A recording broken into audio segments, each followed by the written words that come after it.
You'd think airlines make all the money in aviation. Wrong. While airlines fight over razor-thin profit margins, sometimes earning just a few dollars per passenger, the airport you're sitting in right now is quietly making a fortune. And most of that money has nothing to do with your plane ticket. Every year, airlines spend billions on fuel, staff, maintenance, and fierce ticket competition, all just to survive with profit margins that often dip below 5%. Airports, on the other hand, operate almost like hidden shopping malls with runways attached.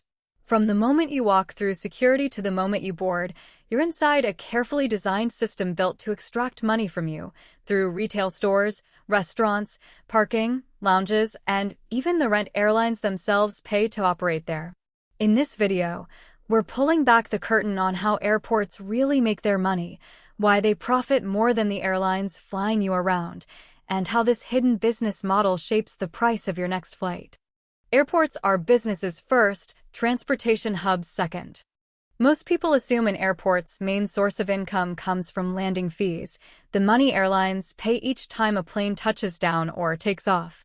But surprisingly, landing fees often make up a small slice of an airport's total revenue. The real money comes from something airports call non-aeronautical revenue, everything that happens once you step inside the terminal.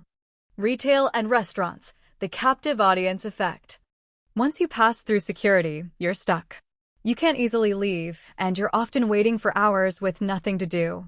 Airports know this, and they design terminals specifically to keep you shopping, eating, and spending.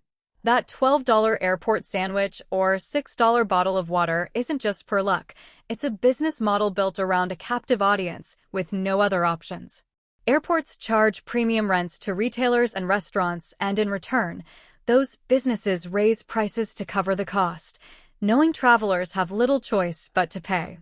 Parking, a quiet cash machine. Parking is one of the most profitable and most overlooked revenue streams for airports. With thousands of cars parked every day at premium daily rates, parking garages alone can generate hundreds of millions of dollars a year for a single major airport. Unlike retail, parking has almost no ongoing cost once the garage is built, making it one of the highest margin businesses an airport operates. Airlines pay rent too. Here's something most passengers never think about. Airlines don't just fly out of airports, they rent space from them. Gates, check-in counters, baggage handling areas, and even office space all come with a price tag. Airports negotiate long-term leases with airlines, and these fees add up to a steady, reliable stream of income regardless of how many tickets an airline actually sells.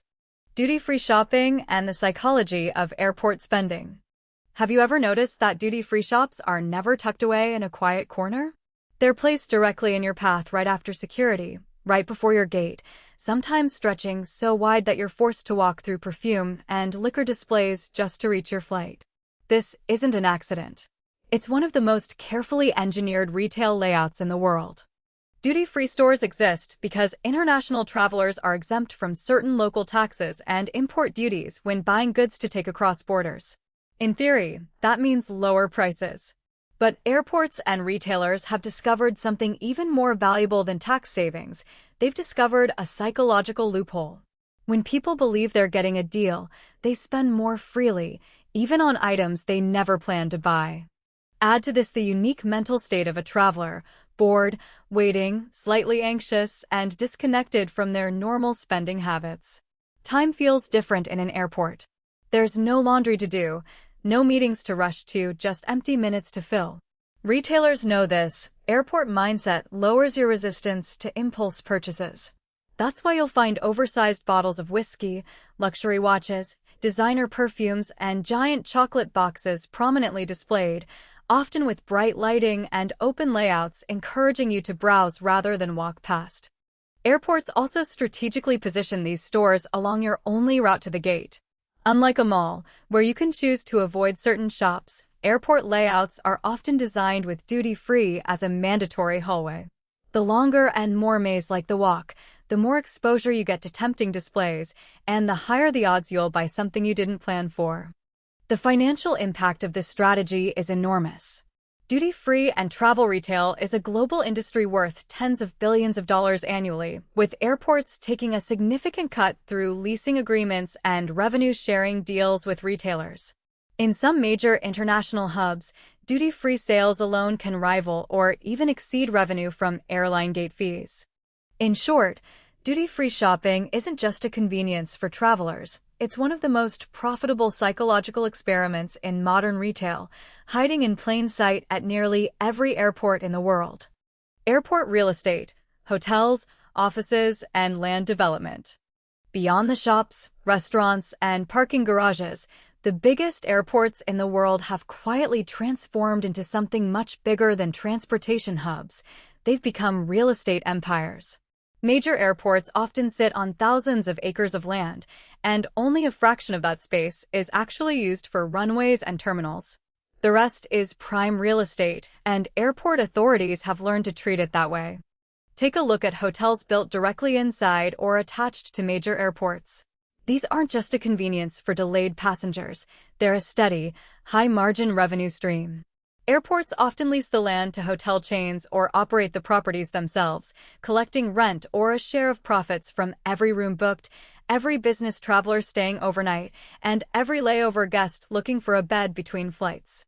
Office space is another overlooked goldmine. Airports lease space to airlines for corporate headquarters, to logistics companies for cargo operations, and to countless businesses that simply want to be close to global transportation networks. Some airports even develop entire business parks on their land, turning empty acreage into long-term, low-risk income. So the next time you're stuck in an airport terminal, remember, you're not just waiting for a flight. You're standing inside one of the most profitable business machines in the world, built to make money from every direction, whether you're flying or not. If this video changed the way you look at airports, hit like and subscribe. We break down the hidden business decisions shaping the world around you, one industry at a time.